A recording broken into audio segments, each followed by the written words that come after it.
আমরা হচ্ছে আলাপ আলোচনা করবো সরকারকে, এবং আমরা আপনারা যেমন আমাদেরকে জিজ্ঞাসা করছেন আমরাও গভর্নমেন্টকে জিজ্ঞাসা করবো যে কেন আহতদেরকে আজকে এসে সড়ক অবরোধ। আচ্ছা, আমার একটা প্রশ্ন ছিল। কেন আমাদের নিজেদের মধ্যকার কোনো সমন্বয়হীনতা হচ্ছে কিনা বৈষম্যবিরোধী ছাত্র আন্দোলনের সমন্বয়কদের মধ্যে, সেটা নিয়ে আমরা আলাপ আলোচনা করেছি।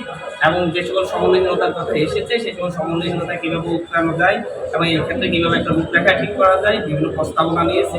এই প্রস্তাবনা নিয়ে আমরা সামনের দিনে কাজ করবো এবং হচ্ছে এই প্রস্তাবনাটা আমরা ফাইনাল করবো। ফাইনাল করে আমরা 10 দিনের মধ্যে একটা রূপরেখা আমরা তুলে ধরবো বলে আমরা আলোচনা সিদ্ধান্ত করেছি। কোনো বিভাজন আছে? বৈষম্যবিরোধী ছাত্র আন্দোলনের মধ্যে কোনো ধরনের ন্যূনতম বিভাজন নেই। আজকেই দেখেছেন সবাই এসেছে, সবাই কথা বলছে এবং একটা হৃদ্যতাপূর্ণ আলোচনা হয়েছে, প্রায় 4 ঘন্টা আলাপ হয়েছে।